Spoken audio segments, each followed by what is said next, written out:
Hi guys, welcome to our channel Muthu Ganesh Pregnancy Tips. இன்றைக்கி நம்ம வந்து எந்த பொசிஷன் பார்க்க போகிறோம் அப்படின்னா, நம்மளோட கர்ப்பப்பையில் குழந்தைங்க வந்து ஒரு 3 பொசிஷனில் இருப்பாங்க. அதில் எந்த பொசிஷனில் இருந்தாங்க அப்படின்னா நமக்கு வந்து 100% நார்மல் டெலிவரி ஆகுதுன்னு நம்ம இன்றைக்கி பார்க்க போகிறோம். இது வரைக்கும் நம்ம சேனலை சப்ஸ்கிரைப் பண்ணாதவங்க சப்ஸ்கிரைப் பண்ணிக்கோங்க. அண்ட் ஃபஸ்ட்டு நம்ம பார்க்க போகிறது ப்ரீச் பொசிஷன். ப்ரீச் பொசிஷன்னா அதில் வந்து மொத்தம் 3 டைப் இருக்குது. ஒன்று வந்து ஃப்ராங்க் ப்ரீச், இன்னொன்று வந்து ஃபுட்லிங் ப்ரீச், தேர்ட் ஒன் வந்து கம்ப்ளீட் ப்ரீச். இப்போது ஃபஸ்ட்டு ஃப்ராங்க் ப்ரீச் அப்படின்னா என்ன அர்த்தம் அப்படின்னா, நம்ம குழந்தைங்க வந்து எப்படி இருப்பாங்க அப்படின்னா, தலை வந்து நம்ம வயிற்று பகுதிக்கிட்ட இருக்கும். அண்டு கால் வந்து எப்படி இருக்கும்னு பார்த்திங்கன்னா, கை ஆல்ரெடி இப்படி கை கெட்டின மாதிரி இருப்பாங்க. அண்டு கால் ரெண்டுமே மேலே தூக்கி வச்சுருப்பாங்க. கிட்டத்தட்ட நம்ம ஃபேஸ் கிட்ட வந்து அவங்க கால் இருக்கும். அண்டு ஃபுட்லிங் ப்ரீச் அப்படின்னா என்னென்னு அர்த்தம்னா, அதே மாதிரி தான் தலை வந்து நம்ம வயிற்று பகுதிக்கு மேலே தான் இருக்கும். வயிறுக்கிட்ட தான் அவங்களோட தலை இருக்கிற மாதிரி இருக்கும். அண்டு கால் வந்து எப்படி இருக்கும்னா, ஒரு காலை மடித்து ஒரு காலை நீட்டி அந்த இடுப்பு எலும்புக்கிட்ட அந்த நீட்டி உட்காந்துருக்கிற மாதிரி இருப்பாங்க.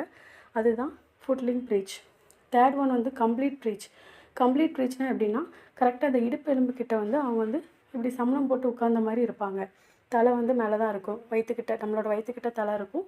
கால் ரெண்டையும் அடித்து அவங்க வந்து குத்து வச்சு உட்காந்த மாதிரி உட்காந்துருப்பாங்க. அண்டு இந்த ப்ரீச் பொசிஷன் வந்து மேக்ஸிமம் ஸ்டார்டிங்கில் இருக்கலாம். ஏன்னா குழந்தைங்க வந்து அப்பப்போ வந்து மூவ் பண்ணிட்டே இருப்பாங்க.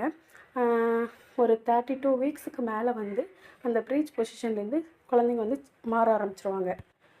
அடுத்தது வந்து ட்ரான்ஸ்ஃபர் பொசிஷன். ட்ரான்ஸ்ஃபர்ஸ் பொசிஷன்னா என்ன அர்த்தம்னா, குழந்தைங்க வந்து அதாவது நேராக இருக்காமல், அதாவது நம்ம வயிற்று பக்கத்துலேயும் நம்ம கீழே அப்படி நேராக இருக்க மாட்டாங்க. சைடாக படுத்துருக்கிற மாதிரி இருப்பாங்க. நம்ம 2 இடுப்பு எலும்புக்கும் இதில் வந்து ஒரு பக்கம் தலையும் ஒரு பக்கம் கால்கள் அந்த மாதிரி இருக்கிற மாதிரி படுத்திருப்பாங்க. இந்த ட்ரான்ஸ்ஃபர்ஸ் லைன்றது கொஞ்சம் கஷ்டம்தான். இந்த பொசிஷனில் வந்து மேக்ஸிமம் ப்ரெக்னென்சி ஸ்டார்ட் ஆகிற டைமில், ஏர்லி ப்ரெக்னென்சி டைமில் வந்து குழந்தைங்க இப்படி இருக்கலாம். ஆனால் லாஸ்ட்டு ட்ரைமெஸ்டரில் வந்து குழந்தைங்க வந்து சேஞ்ச் ஆயிடுவாங்க. ஒரு சில குழந்தைங்க வந்து லாஸ்ட் வரைக்கும் அப்படியே இருக்கலாம். ஒரு சிலவங்க வந்து கண்டிப்பாக சேஞ்ச் ஆயிடுவாங்க. அண்ட் நம்ம லாஸ்ட்டு பார்க்க போகிறது தான் செஃபாலிக் ப்ரெசன்டேஷன். செஃபாலிக் ப்ரெசன்டேஷன் வந்து ரொம்ப ரொம்ப ரொம்ப சேஃபஸ்ட்டு பொசிஷன் வந்து சொல்லலாம்.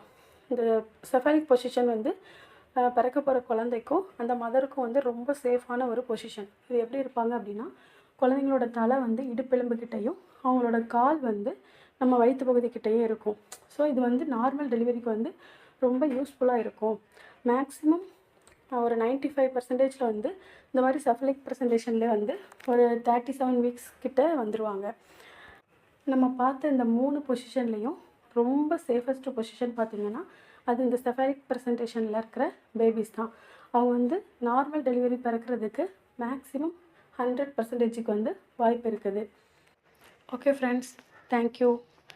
நம்ம சேனலை லைக் பண்ணுங்கள், ஷேர் பண்ணுங்கள், சப்ஸ்கிரைப் பண்ணுங்கள். இதே மாதிரி இன்னொரு வீடியோவில் உங்களை நான் மீட் பண்ணுறேன். பாய்.